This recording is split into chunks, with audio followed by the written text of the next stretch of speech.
What up, Internet? I'm Young Guru, and this week I'm answering how the F do I record with HDPVR Capture?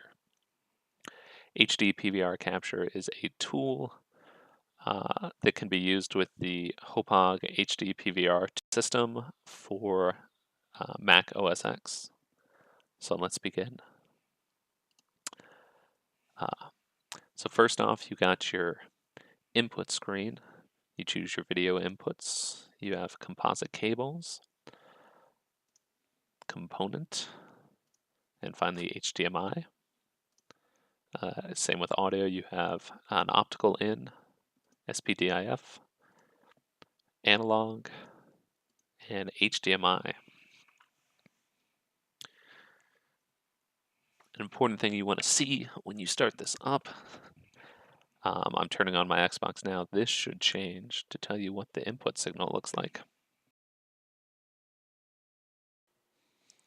So right now I have my Xbox queued up to feed a video signal through HDMI, and so you can see 1920 by 1080 by 60p. That's your Xbox. That's what you're expecting. If you're hooking up an older system, you'll see a lower resolution than this. A few other settings you can do here. Your destination folder for saves is up in the top right. Down here under durations, I have mine set for infinite, so it'll start and stop recording when I tell it. But you can give it up to 8 hours and 59 minutes of kind of predetermined recording, and then after that, you have to go to infinite. But if you know you only want to record a few minutes, you can select that. Let's go to the video encoder. I prefer to encode with a constant bit rate. I feel it provides a better quality video, or at least a more consistent size to the videos you're recording. So this falls somewhere between best and crazy. If you click on these tabs, nope, clicking on those tabs does nothing.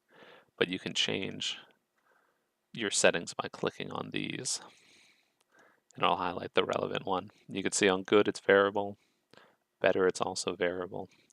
Best you switch over to constant bitrate, and insanely good is 14,000. I found issues when I tried to record at 14,000, so I set this to about 10,000 kilobits per second, which gives you a 10 megabit bitrate. Pretty large files when you're recording, but very high quality as well. Let's look at the audio encoder now. The only option available to me is 2-channel AAC. I'm not sure what you need to do to get AC3, but 2-channel AAC is a good set. If you download VLC, you can turn this on and you'll see a screen on your computer showing what's being recorded. You won't be able to play the game off that screen because it's quite delayed, but you can use it as a reference to make sure that what you're recording looks correct. I don't know why the audio encoder lets you determine whether or not the device has its light on, but you can. Post-processing is for everything, so I have mine set to automatically convert my videos from once recorded into an MP4. You can also have it split into 4 gigabyte chunks, which could be useful if you're recording very long videos in the hour-plus range. Then also add files to iTunes. No interest in doing that, so we don't do that. Video controls, you can control the output characteristics of your video. If it's too dark, you can boost the brightness. If contrast is off, all these things. The default settings are usually pretty good, but just look on your television screen and you'll see if anything looks off. And then you can also choose your microphone recording on the video controls, because that makes sense. Unlike in the past 2 videos where there was a separate program recording your commentary, using this recording of the microphone creates a separate commentary file. in one step by just hitting record. You get your video and a separate file for your commentary, which is quite nice. And that using this kind of led to my use of a separate program on my PC for recording, because this provided quite a lot of benefit. Conversion, we're not going to see anything here now, but that you'll see a list of all the videos you've recorded and whether or not they have been post-processed. iCal, I think you can queue up conversions, to happen when you're at work or, when you're away. I've never used this setting.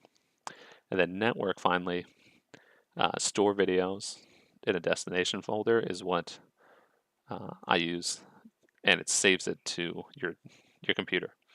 You can also set it up to broadcast to an IP address, the streaming file. The use of this that I've seen is you can broadcast to an internal IP and then set up an additional script to take that internal IP and broadcast that to, say, Twitch or any other streaming site. I can post the link to, there's a tutorial on the HDPVR Capture page that kind of explains this. I've never tried it, but apparently it works pretty well. You would need a good internet connection and a fairly good computer to send a good stream, but if you have all those, then you're good to go. And so now I'll demonstrate what happens. I'll record pretty much nothing. I think it's the home screen of my Xbox. And you'll see nothing's recording yet, but in a moment, now it's starting to record. This is when you can start actually playing your game, start doing your commentary, all that stuff. And if you have VLC set up, you can preview what the output looks like, but I don't have that set up, so we're not going to do that. And then because I have this set to infinite time, I can record as long as I want, and then you hit stop, and it saves the file. Now let's look at the conversion page. If it's a longer file, this will say running, but because that was only less than a minute, it already finished really quickly. So let's look at the folder where this is saved. And now that we're in the folder of our recordings, we can see that all these files are connected. They have the same file name.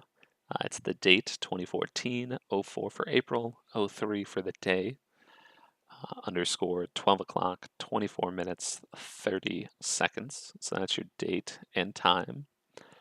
I think it's when the recording ended. So if you started at 12 o'clock and recorded for 24 minutes and 30 seconds, this is the file name you'd get.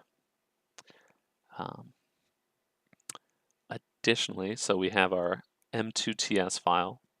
That's what's actually being captured by your HDPVR, and that's what would be broadcast across Twitch if you set that up earlier. The post-processing creates this MP4 file, which is viewable in, say, QuickTime or Windows Media Player or whatever you're looking to look at this video on. This is also the file we're going to import to our video editor. And then there's a log to tell you if anything, if one of these files doesn't show up, it'll tell you, what went wrong. And finally, the m2ts.voice.m4a is the commentary file. You'll still need to do a little syncing in your video editor, as we had to do in the last two videos. But the syncing will only be off by, 1 second, probably at most. And that is how you record using HDPVR Capture. Next week, we'll start actually getting into some video editing tutorials.